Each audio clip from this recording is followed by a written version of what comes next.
Welcome back everyone and good morning. Now in this session we will going for our next topic, that is the exceptions to the law of demand. And in the previous lecture we already completed the question, that is the law of demand, and started the exceptions to the law of demand. And please you come on page number 20, 24 and 25. uh, please come on previous page, that is the page number 23, and the heading in the bottom, that is the exceptions to the law of demand. तो ज़्यादातर हम पहले बात करें कि law of demand के अंदर क्या था। तो मैं एक पहले आपको एक ब्लैंक पेज के अंदर एक समझा रहा हूँ point, that is the law of demand.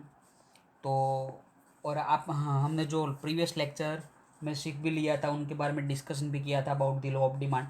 फिर से यहाँ पे हम एक बार रिवाइज कर देते हैं कि what is the meaning of law of demand. तो हमें यहाँ पे पता था कि हमने जो फर्स्ट लेक्चर में देखा था कि the determinants of demand, that is the factor affecting to demand. तो फैक्टर अफेक्टिंग की हम बात करें तो वहाँ पे mainly two factor, that is the first one is price and the other one that is the other than price. तो यहाँ पे जो हम लॉ ऑफ डिमांड की बात कर रहे हैं, तो यहाँ पे हमें पता है कि जो डिमांड को इफेक्ट करने वाले जो फैक्टर है, that is the two, mainly two factor. उनके अंदर हम यहाँ पे बात करते हैं कि first one that is the price and other than price. तो यहाँ पे हमें पता था कि लॉ ऑफ डिमांड के बारे में जब तक हम जानते और हमने जब डिस्कशन किया उस टाइम इजीली, या तो मैंने आपको एग्जांपल से भी समझाया था। अब यहाँ पे मैं फिर से आप लोगों को लॉ ऑफ डिमांड की एक डेफिनेशन या तो एक थोड़ा कंसेप्ट क्लियर करवा देता हूँ, ताकि एक्सेप्शन में कुछ ज़्यादा आपको डिफ़िकल्टी क्रिएट ना हो। तो लॉ ऑफ डिमांड के टाइम जो मीनिंग हमने देखा था, उनके अंदर क्या था कि अदर फैक्टर, यानी कि अदर देन प्राइस के जितने भी फैक्टर थे वो रिमेन्स कांस्टेंट। तो एक ही फैक्टर वेरिएबल था, दैट इज़ द प्राइस। तो अगर समझो कि प्राइस इंक्रीज होगी तो हमें पता था कि डिमांड क्या हो जाएगी, कॉन्ट्रैक्ट्स। एंड अगर प्राइस डिक्रीज होगी देन डिमांड एक्सपांड। ऐसा हमने वर्ड यूज़ किया था कि कॉन्ट्रैक्ट्स यानी कि डिक्रीज ही होता है, लेकिन यहाँ पे जब प्राइस वर्ड्स होंगी तब हम बोलेंगे कि कॉन्ट्रैक्ट्स हो रहा है। And you can also page number, you can see on page number 25 और 24 एंड 25। तो वहाँ पे आप देख सकते हो expansion and contraction of demand and increase and decrease. तो हम कौन से टाइम इंक्रीज डिक्रीज बोलेंगे एंड कब हम एक्सपांसन एंड कॉन्ट्रैक्शन बोलेंगे, उनकी हम बात करेंगे। तो उस लेक्चर में भी हम देख लेंगे। आज ही लेक्चर में हम कंप्लीट कर देंगे expansion and contraction and increase and decrease. तो यहाँ पे मैंने आपको लॉ ऑफ डिमांड की जो एक डेफिनेशन थी या तो एक कंसेप्ट था वो बता दिया कि अदर जो फैक्टर है वो कांस्टेंट रहना चाहिए, और एक factor that is the price, जो एक फैक्टर है वो एक अकेला फैक्टर जो वेरिएबल होगा यहाँ पे। और अगर प्राइस इंक्रीज तो डिमांड कॉन्ट्रैक्ट्स, एंड अगर प्राइस डिक्रीज तो हम बोल सकते हैं कि डिमांड इज एक्सपांड। लेकिन एक्सेप्शन में कुछ उल्टा होने वाला है, और मैंने आपको उस टाइम भी बता दिया था कि in the exceptions to the law of demand, if the price increase then demand expand। Law of demand ये बोल रहा है कि अगर प्राइस इंक्रीज होगी तो डिमांड कॉन्ट्रैक्ट्स होगी, लेकिन एक्सेप्शन में उल्टा है कि अगर प्राइस इंक्रीज तो डिमांड भी इंक्रीज, अगर प्राइस डिक्रीज तो डिमांड कॉन्ट्रैक्ट्स। या तो यहाँ पे हम बोल सकते हैं कि एक्सपेंशन, यानी यहाँ पे कॉन्ट्रैक्शन। वो मैंने आपको लास्ट सेशन में बताया था। फिर से मैं रिवाइज कर रहा हूँ, ध्यान से आप यहाँ पे इम्पोर्टेंट टॉपिक है। अगर आप यहाँ पे नहीं समझ पाओगे तो जो भी एक्सेप्शन है वो भी डिफ़िकल्टी में आ जाएंगे। फिर से मैं यहाँ पे आपको रिवाइज कर रहा हूँ। अगर समझो कि पहले हम बात करें यहाँ पे लॉ ऑफ डिमांड की इस साइड, अगर प्राइस और यहाँ पे डी यानी कि डिमांड, प्राइस अगर इंक्रीज हो रही है तो लॉ ऑफ डिमांड में क्या होगा, डिमांड कॉन्ट्रैक्ट यानी कि डिक्रीज होगी। एंड अगर समझो कि प्राइस डिक्रीज हो रही है तो डिमांड क्या होगी, एक्सपांसन। ये लॉ ऑफ डिमांड बोल रहा है। मैं आपको सिंपल हिंदी लैंग्वेज में बोल रहा हूँ आपको, ताकि समझ में आए कि अगर प्राइस समझो कि बढ़ रही है तो डिमांड क्या होगी, कॉन्ट्रैक्ट्स होगी। एंड अगर प्राइस डिक्रीज हो रही है तो डिमांड एक्सपांशन होगी। ये लॉ ऑफ डिमांड की मैं बात कर रहा था आपको, लेकिन हम यहाँ पे एक्सेप्शन की अब बात करेंगे। तो एक्सेप्शन में क्या होगा कि प्राइस एंड डिमांड, तो एक्सेप्शन में अगर प्राइस इंक्रीज तो डिमांड भी एक्सपांशन होगी, इंक्रीज होगी। एंड अगर प्राइस डिक्रीज तो हम बोल सकते हैं कि डिमांड इज ऑल्सो डिक्रीज। तो यहाँ पे आप देखो कि जो डायरेक्शन है वो एक ही सेम ही डायरेक्शन में जा रहे हैं दोनों एरो, और यहाँ पे भी आप देख सकते हो दोनों का सिग्नल जो एक ही डायरेक्शन में जा रहे हैं।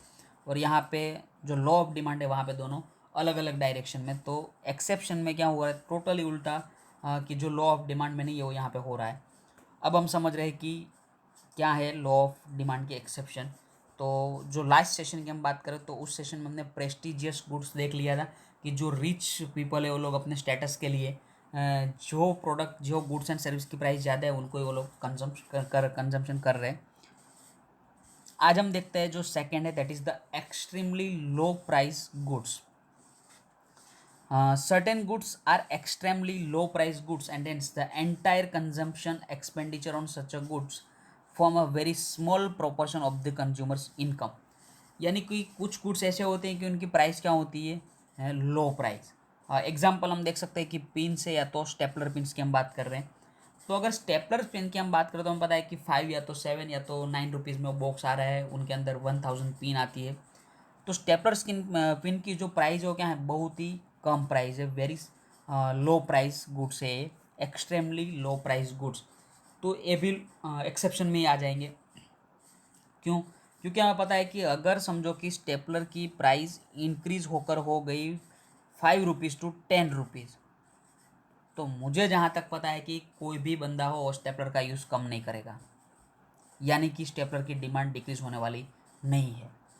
तो यहाँ पे आप समझ सकते हो कि जो लो प्राइस गुड्स है वहाँ पे अगर थोड़ी भी प्राइस इंक्रीज होती है तो उनकी डिमांड डिक्रीज नहीं होगी, उनकी डिमांड कॉन्ट्रैक्ट्स नहीं होगी। क्यों? क्योंकि हमें पता है कि स्टेपलर की जो प्राइस है और लो प्राइस गुड्स है, अगर वहाँ पे 1 या तो 2 रुपीज़ अगर इंक्रीज हो रहे तो वहाँ पे कोई इफेक्ट नहीं आएगी डिमांड के ऊपर। दूसरा मैं आपको एग्जाम्पल दे रहा हूँ मैच बॉक्स का। तो मैच बॉक्स में हमें पता है कि जो माचिस की हम बात करें तो वहाँ पे 1 रुपीज़ पर बॉक्स आ रहा है आज। लेकिन अगर समझो कि उनके 2 रुपीज़ भी हो जाए तो क्या कोई जो स्टिक आती है उनका यूज़ कम कर देंगे, डिमांड कम कर देंगे? No, that's not. तो हमें पता है कि अगर भले ही माचिस की प्राइस डबल भी हो जाए लेकिन उनकी डिमांड होगी, वहाँ पे कोई फ़र्क पड़ने वाला नहीं है। तो जो लो प्राइस गुड्स है वो एक्सेप्शन में आ रहा है, क्योंकि अगर उनकी प्राइस भले ही इंक्रीज हो लेकिन उनकी जो डिमांड होगी वो कम नहीं होगी। Even if their price rises, a consumer's demand for these goods may not contract, यानी कि डिक्रीज नहीं होगी। And if there price falls the consumer may not expand demand as he or she may not need more of such a goods। यानी कि match box की अगर माचिस की प्राइस समझो कि डिक्रीज हो रही है तो क्या आप उनका यूज़ बढ़ा देंगे, आप इनका कंजम्पशन इंक्रीज करेंगे? नो। हमें पता है यहाँ पे कि अगर भले ही प्राइस थोड़ी बढ़ जाए या तो कम हो जाए, डिक्रीज हो जाए, लेकिन हम उनकी डिमांड में कोई फ़र्क पड़ने वाला नहीं। उनकी डिमांड नहीं ज़्यादा करेंगे, नहीं डिमांड कम करेंगे, भले प्राइस इंक्रीज हो या तो decrease.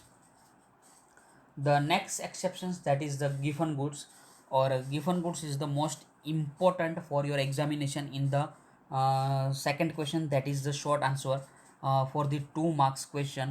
Explain the exceptions to the law of demand in given goods. Then this given goods is a most important question, and please note that the most important question, that is the given goods. Now we will continue for our next exceptions, that is the given goods. When price of certain goods called inferior goods fall and the real income of the consumer rises, she may reduce the consumption of such a goods and substitutes this by goods of a superior quality। तो यहाँ पे मैं आपको एक blank page पे ही चले जाते हैं हम लोग, और आप अपनी बुक्स में ही ध्यान देना, क्योंकि वहाँ पे जो लिखा है उनके ऊपर थोड़ा हम ड्रॉ करेंगे। तो फिर आप, कुछ बच्चे ऐसे ऐसे भी होते हैं कि उनको समझ में नहीं आता है, तो यहाँ पे हम ड्रॉ करते हैं ताकि आप इजीली देख सको और समझ पाओ।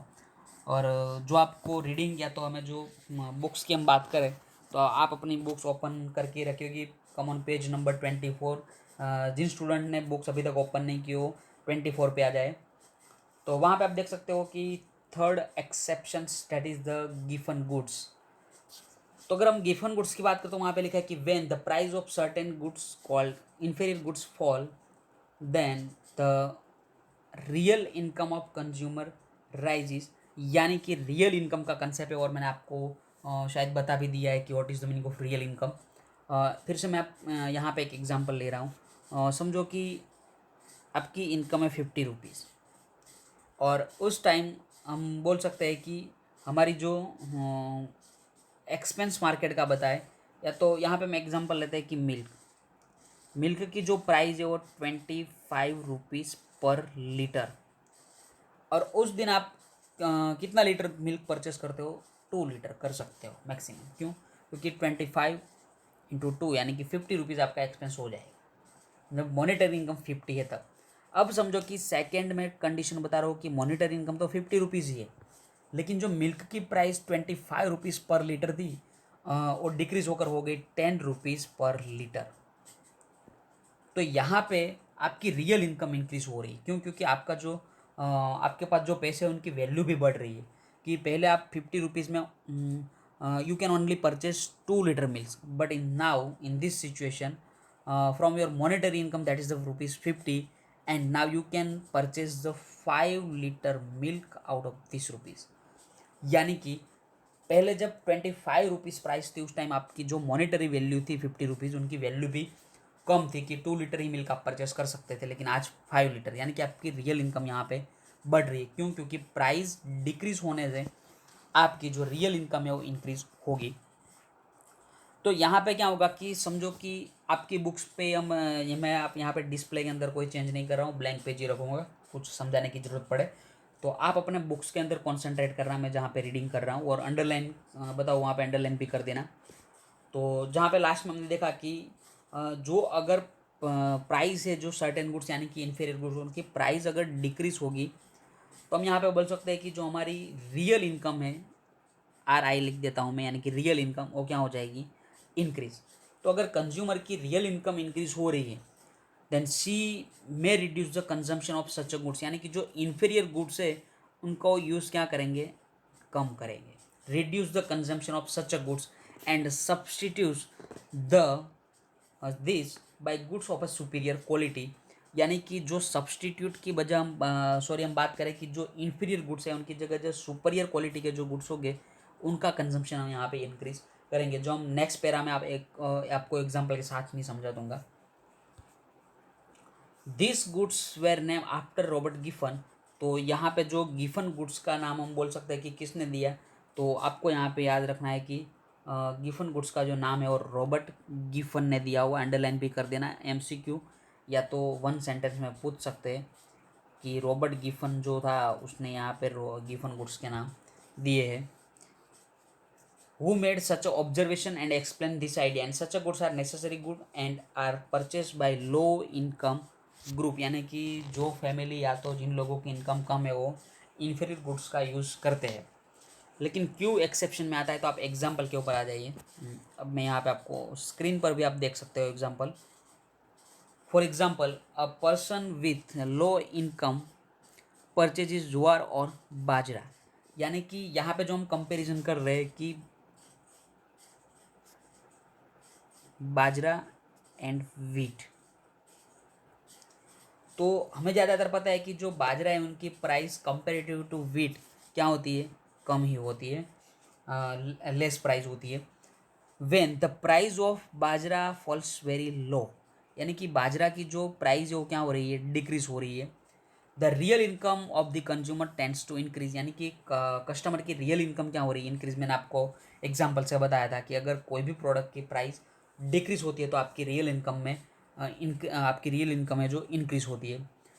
And she will reduce the consumption of such a goods, यानी कि अगर बाजरा की प्राइस डिक्रीज हो रही है तो भी इनकी डिमांड इंक्रीज नहीं होगी, बल्कि इनकी डिमांड भी क्या होगी? डिक्रीज। तो यहाँ पे लिखा है reduce consumption of such a goods, यानी कि वो बाजरा का जो यूज़ है वो कंजम्पशन है वो क्या कर रहे हैं? डिक्रीज।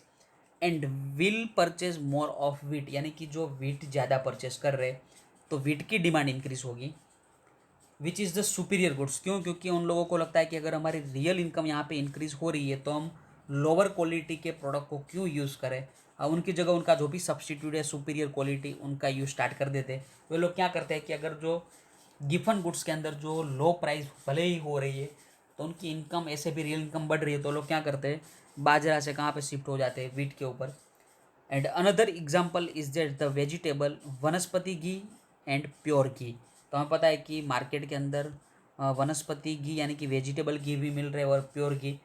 तो अगर वेजिटेबल घी की प्राइस और डिक्रीज होगी तो यहाँ पे हम बोल सकते हैं कि सुपीरियर उन लोगों की रियल इनकम क्या होगी, इंक्रीज। तो ये लोग वेजिटेबल घी का यूज़ नहीं करेंगे और कहाँ पे शिफ्ट हो जाएंगे, प्योर घी के ऊपर। तो फ्रेंड यहाँ पे हमने समझ लिया कि गिफन गुड्स यानी कि अगर प्राइस डिक्रीज होती है तो आप उनका यूज़, उनका कंजम्पशन डिक्रीज कम कर रहे हो तो उससे उनकी डिमांड भी कम हो जाएगी। यानी कि प्राइस डिक्रीज होने से डिमांड क्या हो रही है, डिक्रीज। जबकि लॉ ऑफ डिमांड्स क्या बोल रहा है कि अगर प्राइस डिक्रीज होगी तो डिमांड इंक्रीज होगी। लेकिन गिफन गुड्स में कुछ उल्टा दिख रहा है आपको। And that's why the Giffen goods is the exceptions to the law of demand. And the next exceptions, that is the special preference of peoples। Special preference of peoples यानी कि यहाँ पे हमें एक वर्ड याद रखना है, स्पेशल ब्रांड। यस दिस, क्यों हमें पता है कि स्पेशल प्रेफरेंस ऑफ पीपल यानी कि कुछ लोगों के प्रेफरेंस ऐसे ही होते हैं कि वो एक ही ब्रांड के पेस्ट हो या तो शूज़ वो वही यूज़ करते हैं, भले उनकी प्राइस इंक्रीज़ होती है तो भी डिमांड में कुछ फ़र्क पड़ता नहीं है। अगर प्राइस डिक्रीज हो तो भी यहाँ पे कोई फ़र्क नहीं, प्राइस इंक्रीज हो तो भी कोई फ़र्क नहीं। And that's why the special preference of people and it's exceptions to the law of demand. Certain times people get very accustomed to and use to certain goods. यहाँ पे लिखा है कि अकस्टम्ड यानी कि जो लोग बोलते हैं कि वो वही ब्रांड का यूज़ करते हैं, यानी हम बोल सकते हैं कि वो उस ब्रांड से जुड़े होते हैं, जिनको हम बोल सकते हैं कि accustomed. As a result, if there is a some rise in the price of such a goods, an individual's demand may not decrease। यानी कि भले उनकी प्राइस इंक्रीज हो लेकिन डिमांड में कोई फ़र्क पड़ता नहीं है। For example a particular brand of toothpaste and shoes. तो यहाँ पे आप देख सकते हो कि लॉ ऑफ डिमांड क्या बोल रहा है कि अगर प्राइस इंक्रीज तो डिमांड डिक्रीज। लेकिन यहाँ पे देखो, आप देख सकते हो कि प्राइस भले ही इंक्रीज हो लेकिन डिमांड में कोई फ़र्क नहीं। And that's why the special preference of people, बोल सकते हैं कि it is fall in the exceptions to the law of demand. तो यहाँ पे मैं एक बार आपको रिवाइज करवा रहा हूँ एक्सेप्शन के अंदर। The first one exception, friend 1 minute, okay. Recording देख रहा था कि रिकॉर्डिंग स्टार्ट ही है ना, वरना फिर से रिकॉर्ड करना पड़ेगा पूरा वीडियो। अब यहाँ पे हम फर्स्ट एक्सेप्शन की बात करें, first one that is the prestigious goods. तो यहाँ पे प्रेस्टिजियस जो गुड्स है वो रिच पीपल के साथ कनेक्टेड है। तो हमें देखा था कि कोई भी गुड्स एंड सर्विस की प्राइस अगर इंक्रीज होगी तो इन लोगों की डिमांड इंक्रीज, एंड अगर प्राइस डिक्रीज तो डिमांड भी डिक्रीज। और लो ऑफ डिमांड क्या बोल रहा है कि प्राइस इंक्रीज तो डिमांड कॉन्ट्रैक्ट यानी कि डिक्रीज, एंड अगर प्राइस डिक्रीज तो डिमांड एक्सपांड। तो आप यहाँ पे देख सकते हो कि एक ही डायरेक्शन दोनों में, ऊपर एक्सेप्शन में और लॉ ऑफ डिमांड के अंदर दोनों का डायरेक्शन ऑलवेज हमें रिमेंबर नेगेटिव ही होगा, इन्वर्स ही होगा। एक ऊपर तो दूसरा नीचे, दूसरा एक नीचे तो दूसरा ऊपर, उनका डायरेक्शन होगा। और एक्सेप्शन में दोनों का जो रिलेशनशिप है वो एक ही डायरेक्शन में पॉजिटिव होगा, और एक लॉ ऑफ डिमांड के अंदर दोनों का नेगेटिव होगा। तो आप देख सकते हो कि अगर प्राइस इंक्रीज हो रही तो डिमांड डिक्रीज, एंड प्राइस अगर डिक्रीज तो डिमांड इंक्रीज। तो यहाँ पे हम एक्सेप्शन देख सकते हैं। Next exception that is the extremely low price goods. तो लो प्राइस गुड्स की अगर हम बात करें तो वहाँ पे सिंपल है कि जो भी प्रोडक्ट की प्राइस इंक्रीज हो या तो डिक्रीज हो, उनकी डिमांड में कोई इफेक्ट नहीं। लेकिन लो ऑफ डिमांड क्या बोल रहा है कि अगर प्राइस इंक्रीज तो डिमांड डिक्रीज, एंड अगर प्राइस डिक्रीज तो डिमांड इंक्रीज। लेकिन यहाँ पे तो कोई चेंज ही नहीं। That's why the extremely low price goods is fall in the exceptions to the law of demand। and the third exception that is the given goods। तो Giffen goods के अंदर हम बात करें कि जो भी गुड्स है वहाँ पे क्या होगा कि अगर जो भी गुड्स एंड सर्विस की प्राइस अगर डिक्रीज हो रही है तो उनकी डिमांड भी डिक्रीज हो जाएगी। क्यों? क्योंकि हम उनकी जो सुपीरियर क्वालिटी वहाँ पे शिफ्ट हो रहे हैं। तो यहाँ पे आप देख सकते हैं कि प्राइस डिक्रीज होने से डिमांड डिक्रीज, लेकिन लो ऑफ डिमांड बोल रहे हैं कि प्राइस अगर डिक्रीज तो डिमांड क्या होगी, increase, and the given goods is fall in the exceptions to the law of demand. And the last one that is the special preference of people, तो वहाँ पे एक ही वर्ड पर्टिकुलर ब्रांड, तो हमें पता है कि जो भी लोग ब्रांड का यूज़ कर रहे हैं, अच्छी कोई कंपनी की प्रोडक्ट यूज़ कर रहे हैं, तो वहाँ पे भले उनकी प्राइस इंक्रीज हो लेकिन डिमांड में कोई फ़र्क पड़ने वाला नहीं है। तो फ्रेंड यहाँ तक की हम बात करें तो आज के सेशन में अभी तक यानी कि अभी हमारा लेक्चर बाकी ही है, तो अभी आगे के कंटिन्यू में हम expansion, contraction and increase decrease के बारे में डिस्कशन करेंगे। लेकिन आपको मैं यहाँ पे एक या तो 2 मिनट का ही टाइम दे रहा हूँ कि आप सबसे पहले prestigious goods, extremely low price goods, Giffen goods and then special preference of people उतना रीडिंग कर दीजिए, ताकि आपको एक बार यहाँ पे भी रिवीजन हो जाए। उनके बाद हम expansion, contraction and increase decrease के बारे में डिस्कशन करेंगे। तो आपको आपके पास 2 मिनट है यहाँ पे कि आप कंप्लीट कर लीजिए यहाँ पे exceptions, carry one.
Okay friend, welcome back.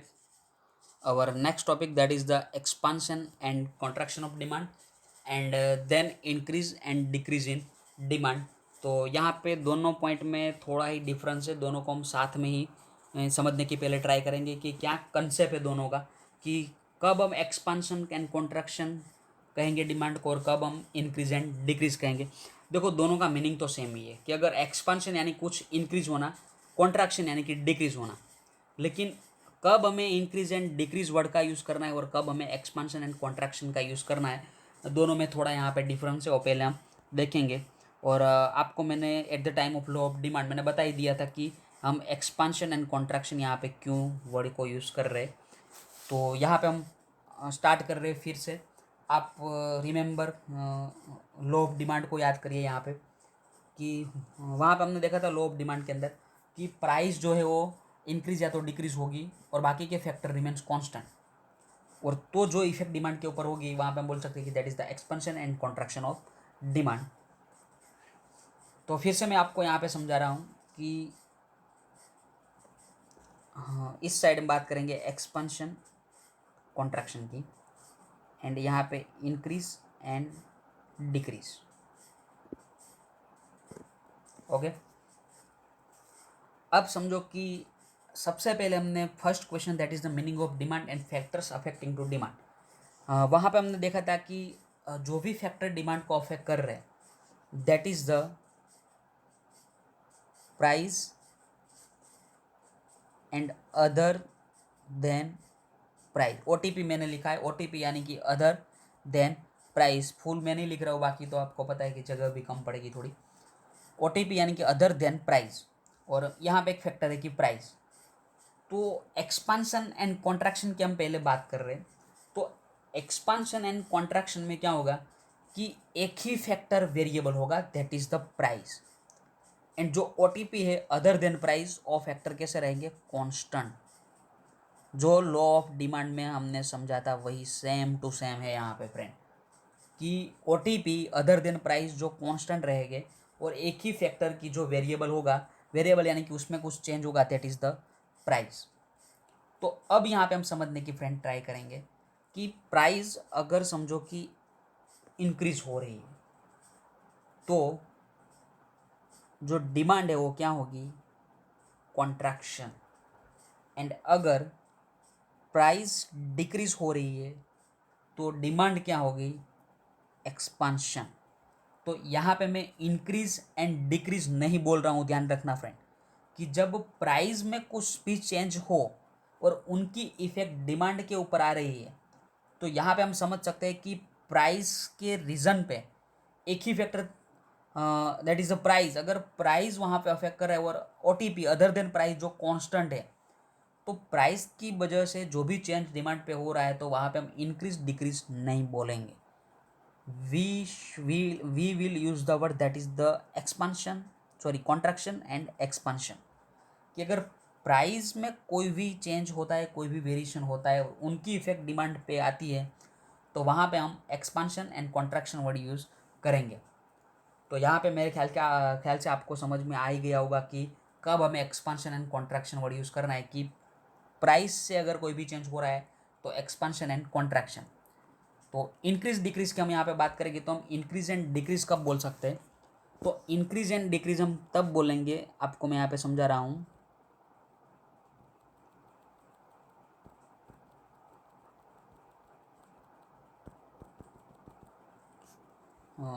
निकालना ही पड़ेगा।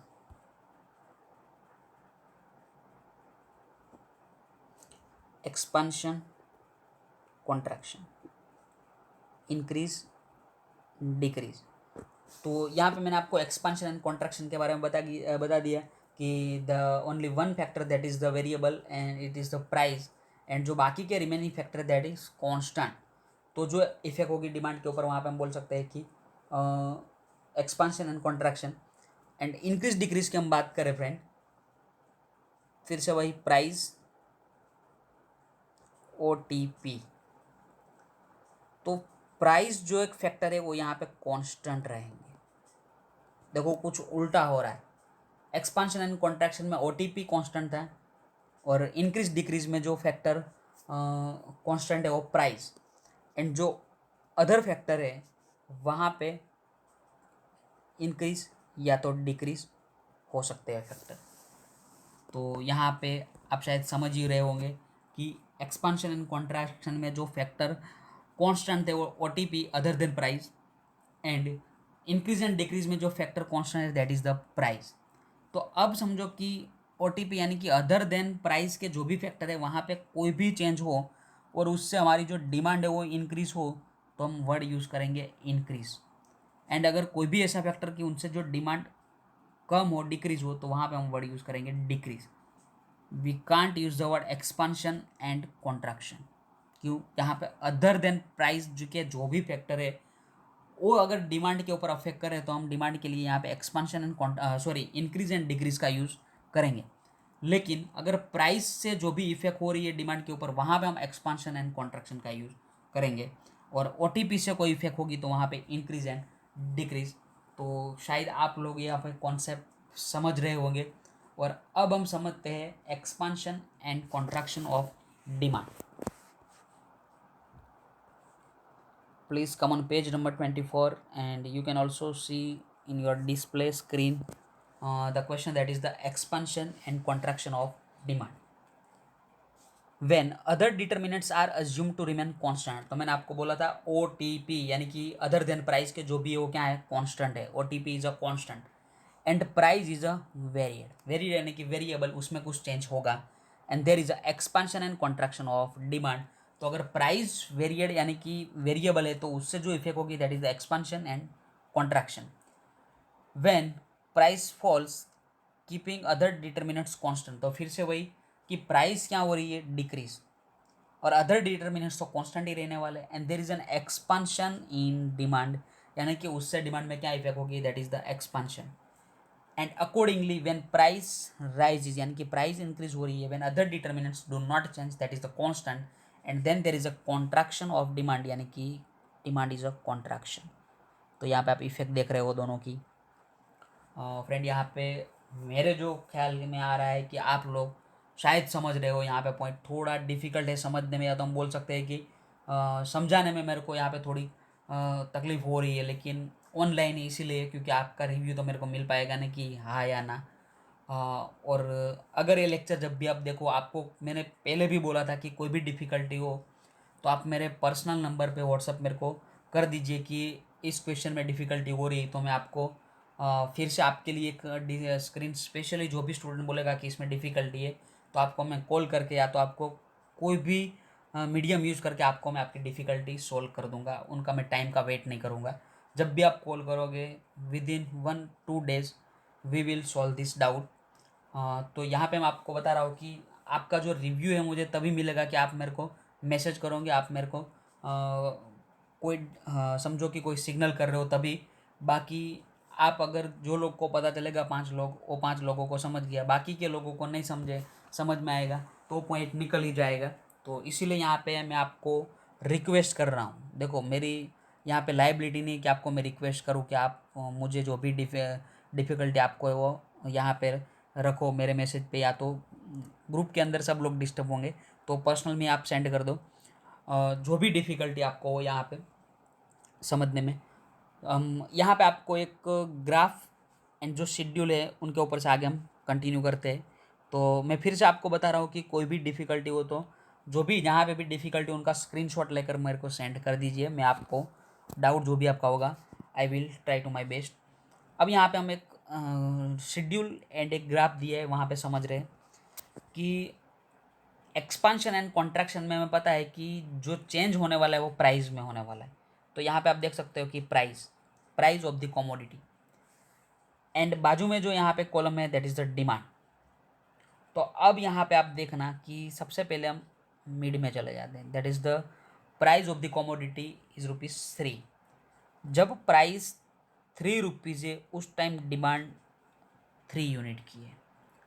अब समझो कि पहले हम बता रहे हैं कि प्राइस अब हो रही है इंक्रीज। फिर से यहाँ पे हम अज्यूम करेंगे कि अदर फैक्टर रिमेन कांस्टेंट, सिर्फ एक ही फैक्टर में change that is the price. अब प्राइस जो ₹3 थी वो अब कितनी हो रही है ₹4। तो हमें पता है कि अगर प्राइस इंक्रीज होगी यानी कि 3 to 4 इंक्रीज हुई ₹1, तो हमारी जो डिमांड है वो डिमांड क्या होगी, कॉन्ट्रैक्ट्स। तो आप देख सकते हो यहाँ पे demand contracts due to rise in price, और डिमांड यहाँ पे 3 जो थी पहले वो कितनी हो गई 2। अब समझो कि प्राइस जो ₹4 है वो 5 यानी कि और इंक्रीज हो रही है, तो जो हमारी डिमांड है वो और कॉन्ट्रैक्ट हो रही है, दैट्स इज ₹1। तो यहाँ पे आप देख रहे हो कि प्राइस इंक्रीज होने से जो डिमांड है वो क्या हो रही है, कॉन्ट्रैक्ट्स। एंड अब हम दूसरी सिचुएशन को ले रहे हैं कि अगर समझो कि जो प्राइस ₹3 है वो ₹2 हो रही है यहाँ पे, तो आप डिमांड को भी देख सकते हो, demand expands due to fall in price, और ₹2 से ₹1 और प्राइस क्या हुई, डिक्रीज हुई, तो डिमांड और एक्सपांड हो रही है 4 to 5। तो आप यहाँ पे देख सकते हो कि प्राइस इंक्रीज हो रही है तो डिमांड कॉन्ट्रैक्ट्स, एंड अगर प्राइस डिक्रीज तो डिमांड एक्सपांड। अब जो भी यहाँ पे शेड्यूल है उनका यहाँ पे ग्राफ आपको दिया हुआ है। तो ग्राफ के बारे में तो मैं पता ही है, this is the Y axis and X axis. Y axis में जो डिनोमिनेट किया है दैट इज़ द प्राइस, और प्राइस आपको यहाँ पे देख सकते हो 1 2 3 4 एंड 5, एंड यहाँ पे एक्स एक्सिस में डिमांड द 1 यूनिट 2 3 4 एंड 5 6। अब यहाँ पे हम समझ रहे हैं कि सबसे पहले देख रहे हैं कि प्राइस, तो जब प्राइस ₹1 है उस टाइम डिमांड 5 यूनिट्स। तो आप देख सकते हैं कि प्राइस ₹1 और डिमांड 5, तो यहाँ पे दोनों का डॉट हो रहा है, पॉइंट हो रहा है, डन। अब डायरेक्टली हम जा रहे हैं 3 पे।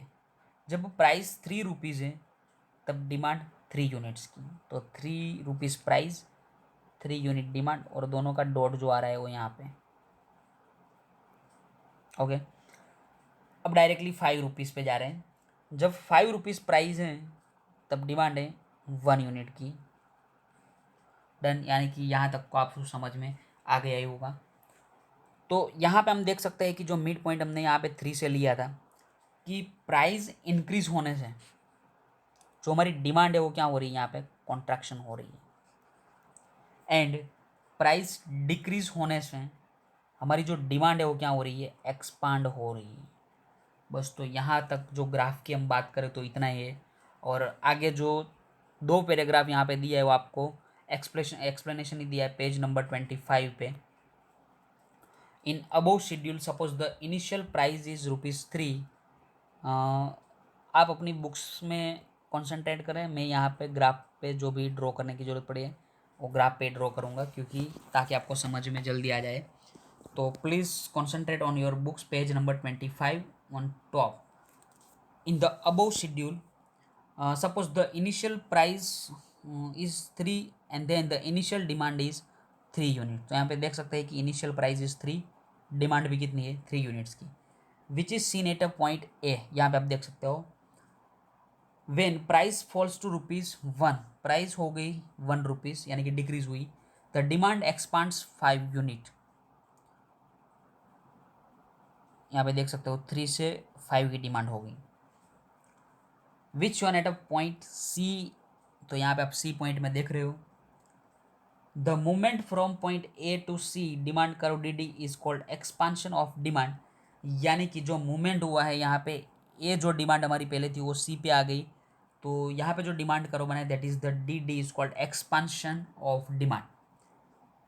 Now from the initial point A if price rises ₹3 to 5, अब प्राइस हो रही है यहाँ पे increase, then demand contracts from 3 units to 1 unit which is shown at point B. यहाँ पे आप देख सकते हो the movement from point A to B on the same demand curve D D is called contraction of demand.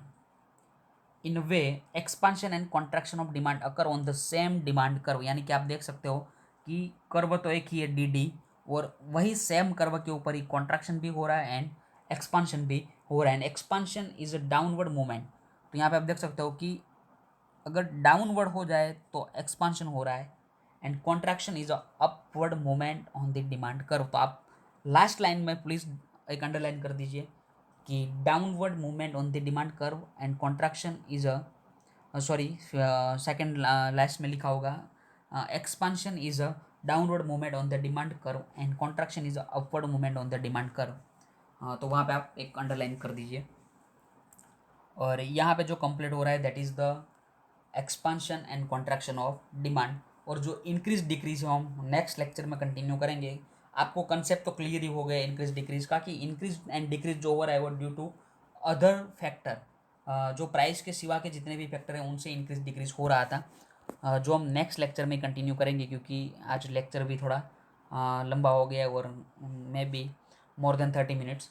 तो next lecture की हम बात करें तो उस टाइम हम इंक्रीज डिक्रीज एंड साथ साथ इंडिविजुअल एंड मार्केट डिमांड की भी डिस्कशन करेंगे। और भी टाइम रहेगा तो इलास्टिसिटी ऑफ डिमांड के बारे में भी हम डिस्कशन कर देंगे। तो आज के लेक्चर के लिए हम इतना रखते हैं। Thank you friend and take care, stay home, stay safe, bye bye.